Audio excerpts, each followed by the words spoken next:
Hello, and welcome, everyone, into the Star Wars Legends Lounge, a show celebrating the books from Star Wars Legends.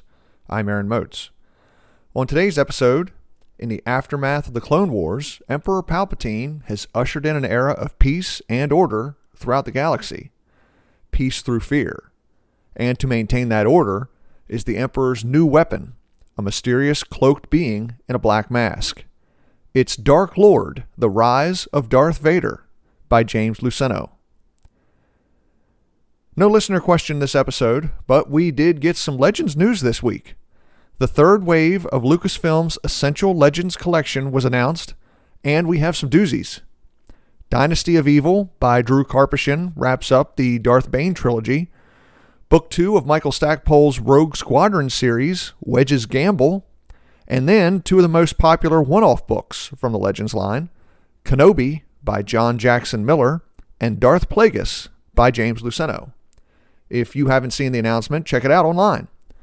Once again, they've knocked it out of the park with the cover art for these reissues.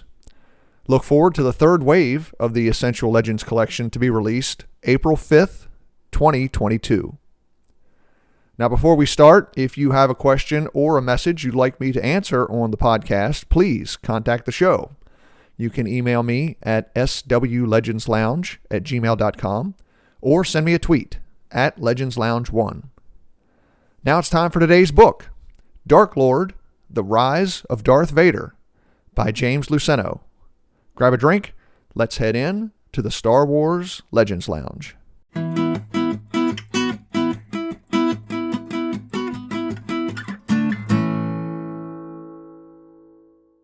The story is divided into 4 parts and begins immediately after the end of the Clone Wars. Part 1 takes place on the outer rim world of Murkana. The Jedi Roan Shrine and Bol Chatak, along with Chatak's Padawan, Oli Starstone, lead a clone commando strike team into the planet's capital. Their objective? Knock out the Separatist shield generator, opening the city for Republic airstrikes. When the dropships land outside the city, the Jedi meet up with Ion Squad, led by squad leader Clymer. Clymer briefs the Jedi and clone commander Salvo on how the fighting is going and the location of the bunker housing the shield generator. The Jedi and Ion Squad battle their way into the bunker, with Shrine and Clymer leading the way. When the group arrives at the generator, Shrine orders the clones to set their thermal charges, while he, Chatak, and Starstone run ahead to clear the escape route. As Ion Squad sets the charges, Clymer receives a transmission from Commander Salvo. Kill the Jedi. The clone commandos are setting up an ambush for the Jedi, and Salvo orders Ion Squad to join them after blowing the generator. Clymer agrees to follow the plan, but he and the other members of Ion Squad are conflicted. They fought alongside the Jedi for 3 years and don't want to attack them. Up ahead, the 3 Jedi clear the route to the rendezvous point. When they arrive, Shrine and Chatak sense the ambush. The Jedi hit the ground as a number of electrical explosions hit the area. The ambushing clones fall, immobilized in their armor, as Clymer and Ion Squad emerge from the surrounding buildings. Shrine asks Clymer what's happening, and the clone tells the Jedi about the orders to eliminate them. Clymer has 2 of his squad escort Salvo forward and tell the Jedi about the orders. When Shrine asks where the orders came from, the clone commander tells the Jedi it originated from the highest level of the Republic military. Shrine continues to question Salvo when more dropships begin descending on the city, filled with clone reinforcements. Clymer tells the Jedi he'll give them a head start, but when the other clones arrive, the hunt is on. Shrine, Chatak, and Starstone run through the city, ducking through alleyways and hiding behind buildings. Nothing makes sense. Why are the clones attacking the Jedi? And who ordered the execution? As they continue evading the clones, Starstone tries to call the Jedi that were leading attacks in other cities on Murkana. But no one answers her comm, and there's no static. They've been killed, Shrine says. The Jedi take refuge in a warehouse for the night as they try to plan the next move. As they rest, Starstone's comlink chimes. It's a message calling all Jedi back to the temple on Coruscant. The next day, the Jedi head for the city landing platforms, evading some clone troops, but having to fight others. Eventually, they reach the platform and set their sights on a Republic bomber. Just as the Jedi advance on the ship, Shrine's comlink starts to vibrate. It's another message from the Jedi Temple. Stunned, Shrine turns to Chaatak and Starstone. The Jedi have been ordered to avoid Coruscant at all costs, Shrine says. We're to abandon our missions and go into hiding. Quickly, clone troopers surround the Jedi in the middle of the landing platform. The three surrender, dropping their comlinks and their lightsabers into the water surrounding the platform. Part 2 begins a month later. The Galactic Empire has fully replaced the Republic, and Emperor Palpatine's new black-clad emissary, Darth Vader, is sent to Murkana to investigate reports about clones refusing Order 66. After suffering his injuries on Mustafar and being left for dead by his former master, Vader owes Darth Sidious his life. But he can't stop thinking that Sidious designed the suit purposely to be uncomfortable, to frustrate him, to taunt him, to remind Vader of how freely he once moved when he was a Jedi, and how he'll never move that freely again. Palpatine orders Vader to deal with the insolent clones, calling them a contagion, contaminated by fighting alongside the Jedi. Vader asks if that means that it's possible some Jedi did survive the extermination order. But Palpatine is nonchalant. The important thing, he says, is to deal with the clones, to show the galaxy that Palpatine's order is law.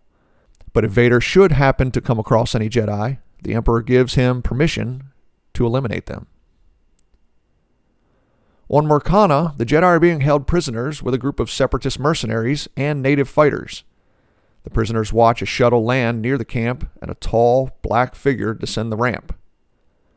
Lord Vader, Commander Salvo identifies the figure and motions for Clymer and Ion Squad to be brought forward. Clymer says they disobeyed the order to kill the Jedi because they believed it was a separatist trick. Vader ignites his red lightsaber and sentences the 4 clones to death. The scene stuns Shrine, but Chaatak calls out Vader. She ignites her lightsaber, one that she must have hidden when the Jedi surrendered a month ago. Shrine watches as Chaatak and Vader clash. Chaatak moves with speed and athleticism. Vader is powerful, but clumsy, stiff. The two circle one another, and Shrine soon loses sight of them as prisoners gather around. There's a scream, and Shrine pushes through the crowd. He sees Chaatak on her knees, her sword hand amputated at the elbow. Slowly, Vader steps in front of Chaatak, and with one quick slash of his lightsaber, decapitates her. Vader orders the prisoners loaded for transport to the prison world of Aegon 9. As the line slowly enters the transport, Shrine tells Starstone now is their chance to escape. The 2 Jedi lag behind to the back of the line. As they approach the ship's ramp, Shrine uses the Force to influence the 2 clone guards, convincing them the Jedi aren't prisoners and to let them go. Shrine and Starstone leap off the ramp and flee into the woods behind the landing pad. The 2 Jedi make their way to the hideout of Cash Garulin, a local smuggler and one of Shrine's contacts on Murkana. Cash is closing up shop, ordering his crew to load up all the merchandise and contraband they have. Shrine negotiates with Cash for transport off-world. Promising to pay the smuggler with secret funds once they reach a safe haven, Garulin agrees to hide the Jedi, tricking the Imperials by flying one shuttle through the blockade, while hiding Shrine and Starstone on a small cloak shape. The small ship docks with a hyperspace docking ring and jumps to light speed. Shrine and Starstone find transport on a freighter named the Drunk Dancer. The captain of the crew is a woman named Jula, who reveals herself to be Shrine's mother. Jula tells Shrine that her husband gave him up to the Jedi when he was just a baby, against her wishes. It tore their marriage apart. But now that the Republic has fallen and the Jedi have been destroyed, Jula says she and Shrine have a chance to get to know one another, if he agrees to join her crew. Shrine says he'll think about it, but first he needs to talk to Starstone about what the former Padawan intends to do now that the war is over. Using the ship's comm station, Starstone broadcasts a message throughout the Outer Rim, searching for other Jedi. And she gets a hit from the planet Mosak. Starstone pleads for Shrine to accompany her, but the Jedi refuses. He asks Starstone to think about what that final message from the temple said, that the Jedi needed to flee and go into hiding. But the former Padawan is indignant. In her mind, if there are any surviving Jedi out there, they need to band together in hopes of defeating Vader and to bring Palpatine to justice.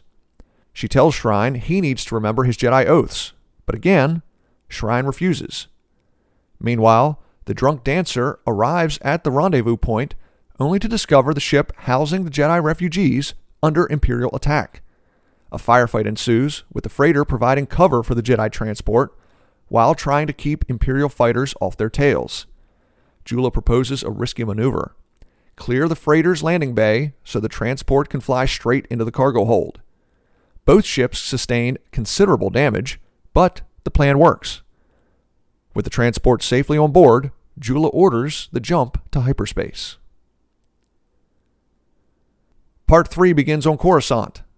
Emperor Palpatine orders Vader to arrest Senator Fang Zar on Alderaan and bring him back for questioning.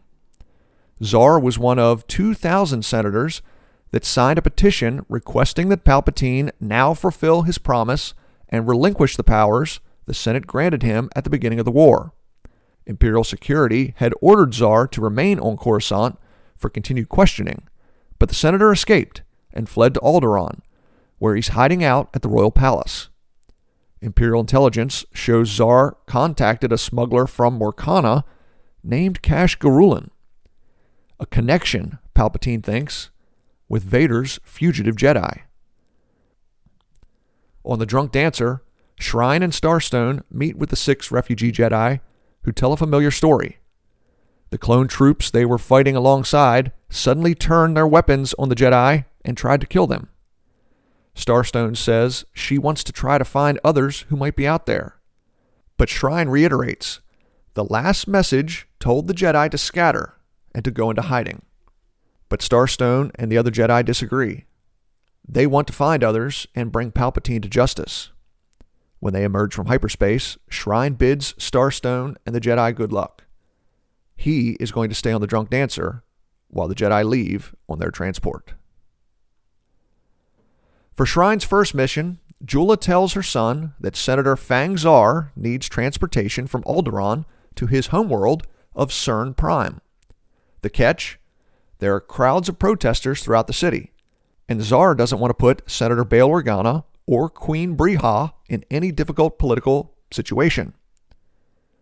When Shrine and his team land in Aldera City, they find the palace surrounded by protesters, calling for Bail Organa to be held responsible for not making sure Palpatine stepped down after the end of the war. Shrine's team sneaks into the lower level of the palace and makes its way to the residence. As they search for Fang Zar, an Imperial shuttle lands outside the palace gates. Vader and members of his 501st march through the crowd and advance to the palace control room, confronting Bail Organa. Vader demands Organa hand Senator Zar over into his custody. Bail cannot believe what's happening. Vader, the name Obi-Wan Kenobi told him Anakin Skywalker took when he turned to the dark side. But Anakin was supposed to have died on Mustafar, hadn't he? Could Skywalker have actually survived? And what about Leia? If this really was Anakin, would he be able to sense who Bail and the Queen's new daughter really is? Luckily for Bail, the palace cameras show Fang Zar leaving with 3 unknown individuals toward the east exit. Vader pursues the group, surprising them just as they leave the palace. When he ignites his red lightsaber, Shrine pulls a blaster, shouting for the others to run to the landing pad. Shrine fires at Vader, trying to slow the Dark Lord down. But the black-clad figure continues to advance, deflecting the bolts back where they came from. Only his Jedi reflexes allow Shrine to dodge. Abandoning his delay tactics, Shrine turns and chases after the others as they sprint to the drunk dancer. Force leaping over the crowd and up the rampart, Vader closes the gap as the fugitives close in on the transport. Jula lowers the ramp and beckons Zar and her crew to hurry on board. Drawing on his rage, Vader heaves the lightsaber at the smugglers. Shrine tries to use the Force to stop the spinning blade, but he can't. He watches in horror as Vader's lightsaber flies over his head, slices through Fang Zar, and slashes Jula. Shrine and his crew drag the bodies on board as the drunk dancer lifts off. The smugglers escape, but Senator Fang Zar is dead. When Vader reports back to Sidious, the Dark Lord of the Sith is not pleased. Why did Vader simply not apprehend Fang Zar like he was ordered? Sidious challenges Vader, asking his apprentice if Vader believes he can strike down the Dark Lord and rule the Empire. Vader blanches, telling Sidious he's just an apprentice. There's still so much about the dark side of the Force he doesn't know. Vader needs Sidious. His master is his path to power. Good, says Sidious. Now Vader understands the role of the Sith. Sidious orders Vader to hunt down the remaining Jedi. But where? To Kashyyyk, says the Dark Lord. The Jedi are hiding with the Wookiees. In Part 4 of the story, Starstone and the 6 fugitive Jedi meet a human merchant on Kashyyyk named Cudgel. The merchant takes the Jedi to meet War Chief Tarful and his friend Chewbacca. When Starstone asks what happened to the 3 Jedi Masters that were on Kashyyyk, Tarful tells them that Luminara Unduli was killed in the battle, and Quinlan Vos was presumed killed by a Separatist tank. But Master Yoda escaped when the clones turned. Tarful says he and Chewbacca took Yoda to an evacuation pod. The last they saw of the small Jedi Master, the pod lifted off into space. They don't know what happened to Yoda, but Wookiee Senator Yarua had heard rumors that the Jedi Master led an attack on Palpatine in the Senate. The rumor on Coruscant is that Yoda is dead. But just then, there's a sound overhead. An Imperial troop transport descends into the trees. The Empire has found them. In orbit above the planet, Vader meets with Grand Moff Tarkin on the Moff's Star Destroyer. Vader tells Tarkin about his mission to destroy the Jedi on the planet. Tarkin sees this as an opportunity. While Vader handles the Jedi, the Imperials will deal with the Wookiees. Tarkin needs skilled laborers for the Emperor's weapons project. Tarkin says the Empire will pound the Wookiees into submission, capturing as many as they can to work on the Death Star project. Vader agrees to Tarkin's plan and heads down to the surface. The Dark Lord confronts the Jedi in the Wookiee city of Kachiro. The 7 fugitives face off with the cyborg on one of the city's huge landing pads. 2 of the Jedi charge Vader, but the Sith dispatches them quickly, beheading them. 2 more charge, but Vader takes one's arm and the other's leg. Now, standing in front of Starstone, Vader attacks, driving the Padawan back. Starstone knows she's no match for Vader. He can kill her whenever he wants. But just then, Shrine drops onto the landing pad, igniting his blade. "Run!" he tells Starstone. "I'll handle Vader." Starstone and the Wookiees help the wounded onto their transport as Shrine advances. He's a Jedi again. The transport lifts off as more and more Imperial troops arrive. The fighting is fierce, but the Wookiees are soon pushed back. As the transport leaves the atmosphere, Starstone looks down in dismay. Kashyyyk is on fire, and it's all because of her. Shrine and Vader continue their duel, leaving the landing pad for the interior apartments of one of the humongous Worship trees. Shrine uses his Jedi reflexes and athleticism to evade and dance around the Dark Lord, but Vader just keeps advancing, using his brute strength and power to start wearing down Shrine. Then Vader stops, tipping his blade toward the floor. Confused, Shrine feels Vader calling on the dark side of the Force. Suddenly, objects from around the room begin bombarding Shrine. The Jedi tries to evade debris, dodging and slicing, moving and blocking, But he can't evade everything. Eventually, a piece of one of the walkways hits him in the leg. Another object impacts his shoulder, and another slams across his back. Shrine is dazed, and finally, Vader sends another projectile at the Jedi's head. Unable to dodge any more, Shrine is hit and tumbles off the walkway down to the floor. Exhausted and mortally wounded, Shrine asks Vader if the Sith was trained by Count Dooku or the mysterious Darth Sidious. "Not by Dooku," says Vader. "Not yet by Sidious." "So, Palpatine is in league with Sidious," Shrine says. "No," says Vader. "Palpatine is Sidious." Shrine is stunned, but finally everything falls into place. The emergency powers, the war, the order to kill the Jedi, all of it was about destroying the Jedi Order and taking control of the galaxy. "Did Sidious create you too?" Shrine asks Vader. "No," the Dark Lord says. "I created myself, with the help of Obi-Wan Kenobi." Disoriented, dying, Shrine looks up at Vader in confusion. "Haven't you guessed yet, Jedi?" Vader asks. "I am Anakin Skywalker, the Chosen One." The story ends on Tatooine. Obi-Wan Kenobi sits in a cantina in Anchorhead. The former Jedi enjoys a drink, but he's not there to relax. Kenobi watches from the bar as Owen and Beru Lars examine the wares at a bazaar across the street. Beru cradles a baby in her arms. The child Kenobi is there to watch over and protect. Kenobi's attention is drawn to the bar's holonet feed. The news shows the carnage on Kashyyyk and reports a small group of Jedi were killed. A large, dark figure fills the screen. "Lord Vader," the announcer says. "No, it can't be. Anakin is dead. Obi-Wan killed him on Mustafar." Kenobi is gripped by a cold chill.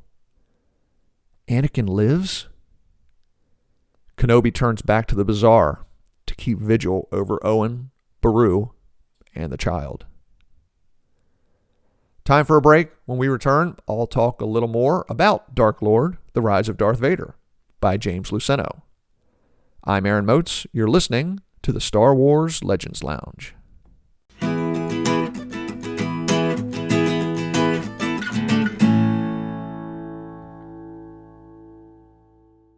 Thank you for listening to this episode of the Star Wars Legends Lounge, where we celebrate the books from Star Wars Legends. But let me take a moment and recommend a book from Star Wars canon. Lost Stars tells the story of star-crossed lovers Thane Kyrell and Sienna Ree, childhood friends who escape their backwater world for the Imperial Academy on Coruscant. Soon, the two clash over the Empire's actions, and one joins the rebellion. See the major events of the Galactic Civil War as they rise through the ranks while maintaining a clandestine love affair. It's a story of love, conflict, friendship, and heartbreak. That's Lost Stars by Claudia Gray.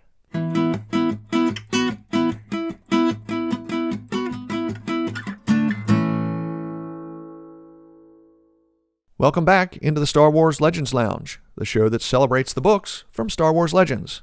I'm Aaron Moats, and today I'm talking about Dark Lord, The Rise of Darth Vader by James Luceno.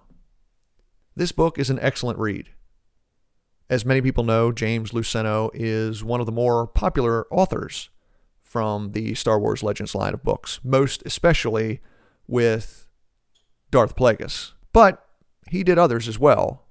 Labyrinth of Evil is another one of the more popular one-off Star Wars Legends books. It's almost like Luceno really enjoys writing about the Sith. And in this book, he does a really good job of writing about how Anakin Skywalker is still learning how to use the dark side of the Force to become as powerful as he can possibly be. However, as good as this book is, I am conflicted myself. Vader is my all-time favorite character in the Star Wars universe. And for me, Vader and Anakin Skywalker are two completely different characters. I'm fascinated by Vader. I've honestly never been that interested in Anakin Skywalker. I'm also a child of the original trilogy, which is where my love for Vader came from.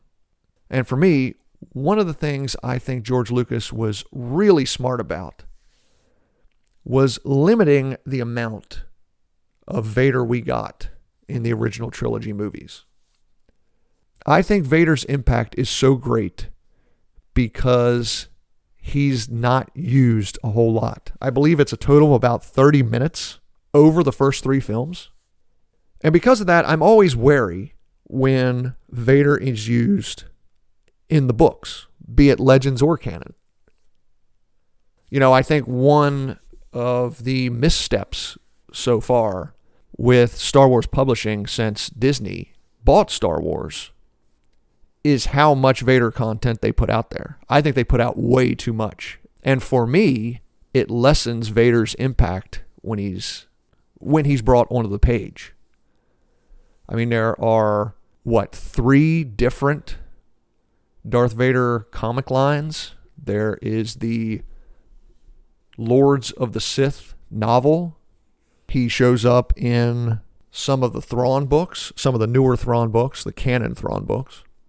And when it comes to Legends, for the most part, I think they kind of took Lucas's view of using Vader sparingly.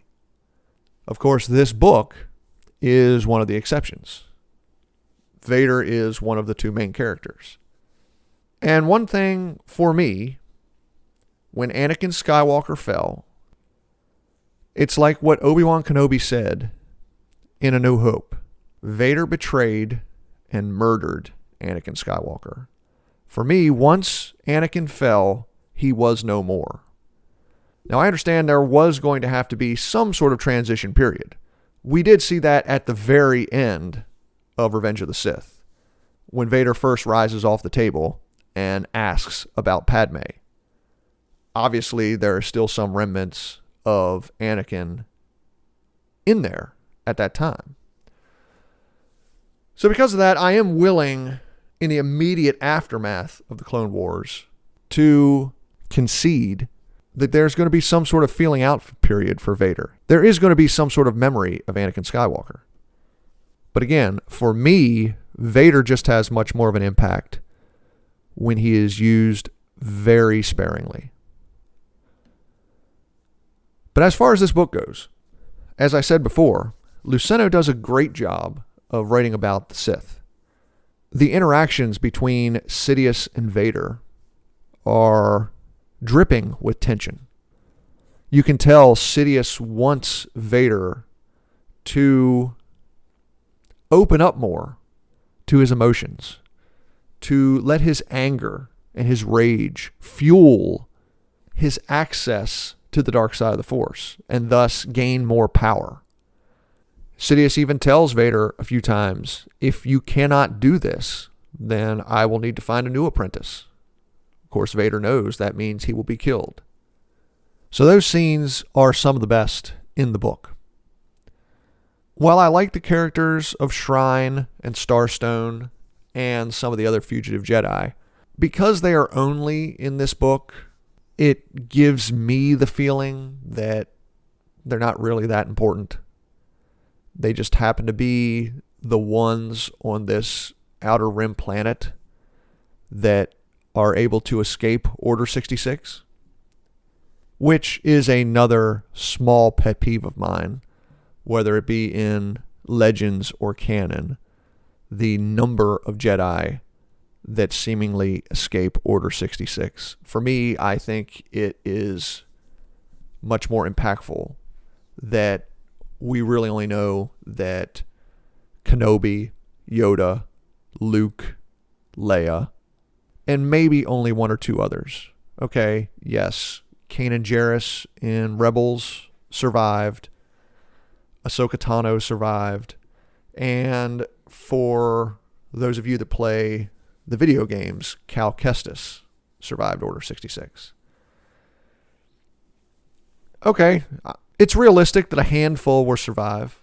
I do get a little wary when we learn of more and more and more, whether it's in the Legends timeline or it's in the canon timeline. But I do like the conflict between Shrine and Starstone. It's understandable. The Padawan, she's just seen her master killed by Vader. She's angry. For her, the Jedi Order was everything. So she's hoping that there are enough Jedi out there that can continue the Order. Shrine is more of a loner anyway. Of course, he's a full-fledged Jedi Knight. He's used to doing things on his own. So his point of view about listening to the last transmission from the temple is understandable.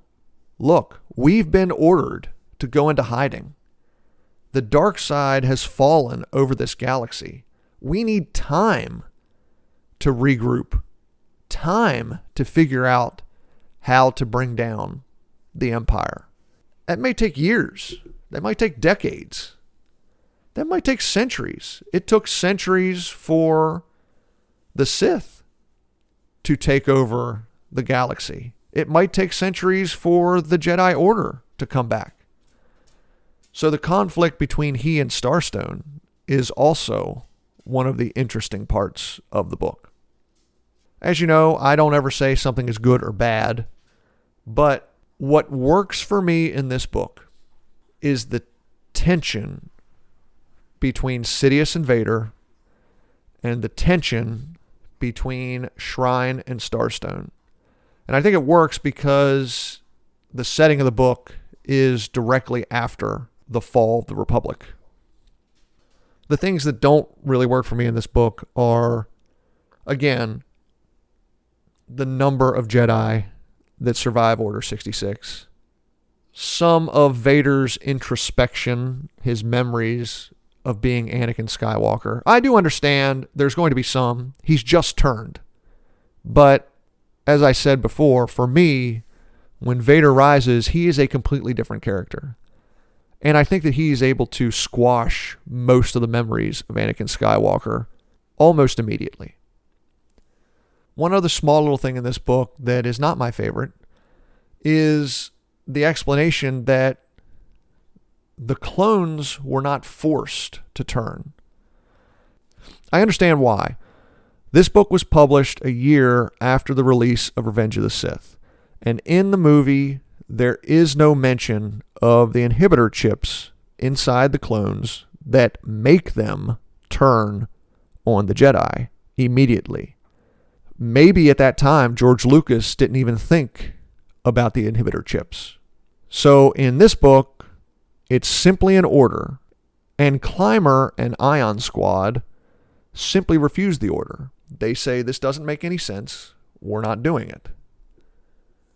I kind of like the explanation that the clones are forced to turn on the Jedi even when they don't want to. For those of you that have seen the Clone Wars animated show, in the last couple episodes when Order 66 happens, for me, one of the most powerful images of that show is Clone Captain Rex trying to refuse the order, but just being unable to until his inhibitor chip is removed. It's weird. The inhibitor chips, for me, make the clones like the droids that they have been fighting for 3 years. And I think there's something poetic in that. I don't blame Luceno. As I said, there's no mention of the inhibitor chips in Revenge of the Sith, and it is possible that Lucas hadn't even come up with that idea at that time. It could have been that the working theory in Lucasfilm is just that the clones were trained so well that whenever they were given an order, they followed it. They did not question it. So I'm not going to knock the author on that. I'm just saying that for me, because I now know about the inhibitor chips, it doesn't work.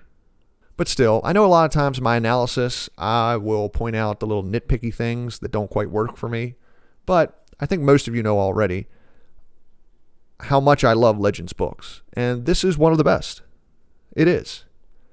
I don't usually rank things. I don't think I would put this in my top 10 Legends novels that I've read, but it would be in that next 10 if I did rank something. It'd be somewhere between 11 and 20. A tier, let's say. It's not a tier 1 Legends book for me. It's a tier 2. For anyone who is a fan of Darth Vader, for anyone who is a fan of Anakin Skywalker, for me, this is a must-read. And I encourage anyone out there listening, if you haven't yet, pick up Dark Lord, The Rise of Darth Vader by James Luceno. I don't think you'll be disappointed. Well, it's time to wrap up. On the next episode, I'll be hitting another one of the Legends stories that I've never read before. I believe now that means we're only about 15 away before I have read them all. Next show, it'll be Shadow Games by Michael Reeves and Maya Catherine Bonoff, featuring one of many people's favorite Legends characters, Dash Rendar. Until then, if you'd like to get in contact with me, please email the show at swlegendslounge@gmail.com or send me a tweet at legendslounge1. Ask me a question, send me a message. I'd love to hear from you. Thank you so much for listening to this episode of the Star Wars Legends Lounge. I'm Aaron Moats. Remember, there's always a bit of truth in Legends.